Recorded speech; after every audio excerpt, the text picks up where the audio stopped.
Is it true what they say about Vince McMahon? Probably, but what is it that they say about Vince McMahon? Drinks baby's blood to stay young? I think that is correct, actually.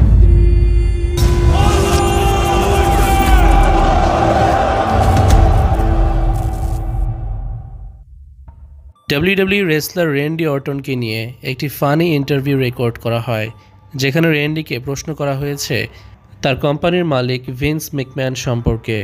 Vince ম্যাকম্যান হচ্ছে আমেরিকার অন্যতম ধনী ব্যক্তিদের মধ্যে একজন এবং WWE নামক wrestling কোম্পানির ফর্মার সিইও, যার বয়স এই মুহূর্তে ৭৮ বছর। মজার ছলে এই ব্যক্তি সম্পর্কে ইন্টারভিউতে প্রশ্ন করা হয় যে ভিন্স ম্যাকম্যান নিজেকে ইয়াং রাখার জন্য বা যৌবন ধরে রাখার জন্য শিশুদের রক্ত পান করে। র্যান্ডি অর্টন জবাবে বলে যে হ্যাঁ, আমি মনে করি এটা সত্য। যদিও বা এ ধরনের ইন্টারভিউ স্ক্রিপ্টেড বা সাজানো হয়ে থাকে, তাই সেখান থেকে এরকম জবানবন্দি নেওয়া বা বিষয়গুলোকে সিরিয়াসভাবে নেওয়া বোকামি মনে হতে পারে। কথাগুলো মজার ছলে বললেও বিষয়টিকে সম্পূর্ণভাবে উড়িয়ে দেওয়া সম্ভব না। শিশুর রক্ত পান করে নিজের যৌবন ধরে রাখার বিষয়টি আমাদের কাছে উদ্ভট মনে হলেও একটি বিশেষ সোসাইটির কাছে বিষয়টি ততটাই স্বাভাবিক ব্যাপার।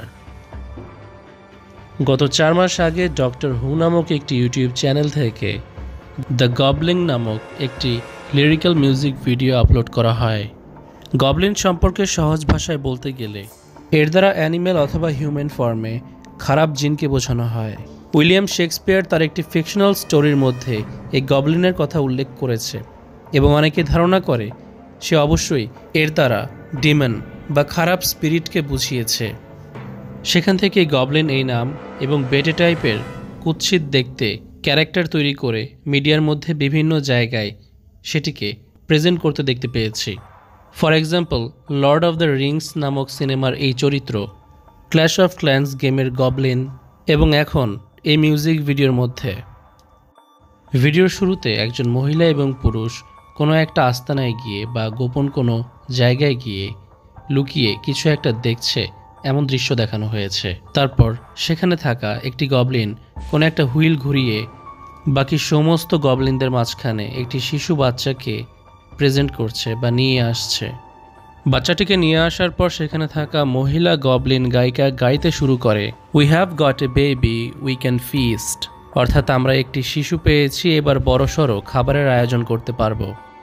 We can dine 3 days at least, অন্তত 3 দিনের ডিনারের ব্যবস্থা হয়ে গেছে।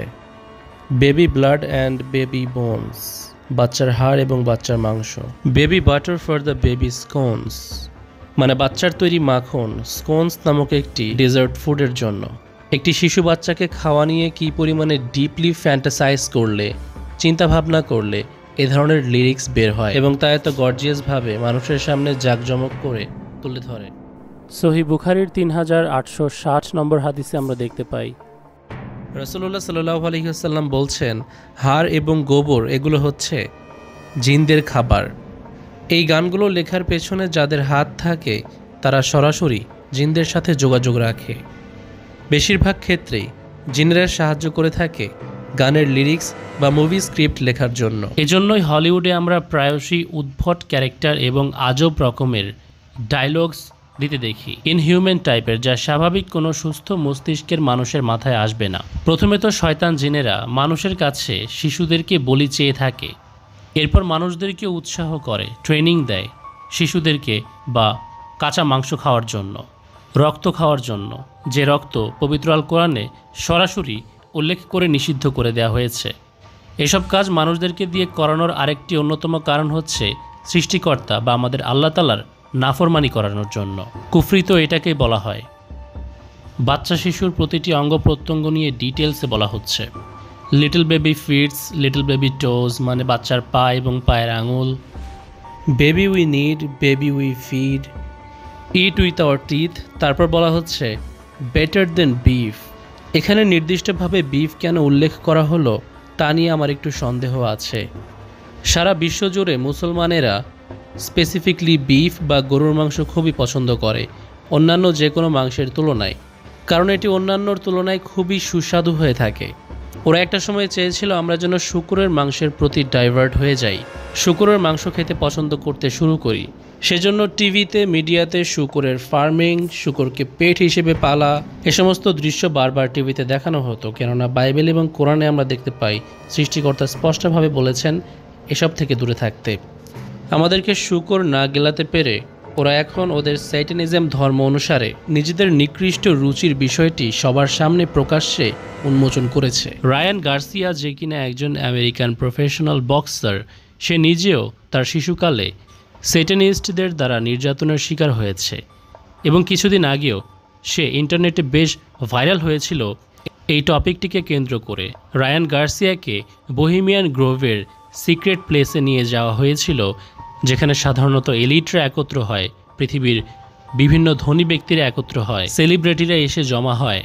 সেখানে রায়ানকে নিয়ে গিয়ে তার সামনেই শিশুকে বলি দেওয়া হয়েছে, নির্যাতন করা হয়েছে, যার পরবর্তীতে রায়ান অ্যান্ড্রিউ টেটের পডকাস্টে এসে এই সমস্ত ঘটনা মানুষের সামনে তুলে ধরে এবং পরে একটি ভিডিও নিজে রেকর্ড করে, যেখানে তার পার্সোনাল অ্যানালাইসিস সে দেখায়।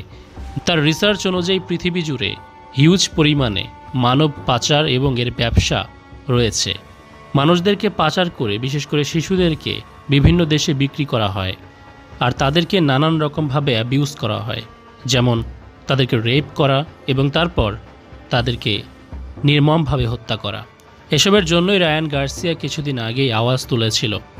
অথচ এখানে দেখুন আবারও ডক্টর হু নামক একটি কাল্পনিক চরিত্রকে দিয়ে একটি কাল্পনিক চরিত্র বানিয়ে বিবিসি নামক মিডিয়া এরকম নিকৃষ্ট বিষয়কে, যে বাচ্চাকে লবণ মাখিয়ে খাওয়া, পা থেকে মাথা পর্যন্ত কিভাবে ডিসক্রিপশন করে আমাদের সামনে সুন্দরভাবে তুলে ধরার চেষ্টা করেছে এবং সারা পৃথিবীর মানুষ, কোটি কোটি জনতা এটিকে এন্টারটেনমেন্ট হিসেবে দেখছে। মানুষ মনে করবে যে এখানে তো গবলিনদের ব্যাপারে বলা হচ্ছে, মানুষকে বা আমাদেরকে তো খাওয়ার জন্য বলেনি, কিন্তু যেভাবে লবণ মাখিয়ে খাওয়ার কথা বলা হলো এবং বেটার দেন বিফ আমাদেরকে বোঝানো হলো, সেটি আসলে কিসের দিকে ইঙ্গিত করেছে? মানুষদেরকে শিশুদের স্বাদ কেমন হয় তা বোঝানোর অর্থ কী? দর্শক, আমাদের সাবকনশিয়াস মাইন্ড যা কোনো কিছুই ভুলে যায় না, তা অবশ্যই এটি মস্তিষ্কের মধ্যে সেভ করে রাখবে এবং ভবিষ্যতে অবশ্যই নরখাদক মনোভাব তৈরি করতে একটি বড় রোল প্লে করতে পারে। সুতরাং এন্টারটেনমেন্টের নামে আমরা কি গিলছি তা নিয়ে আমাদেরকে সতর্ক হতে হবে।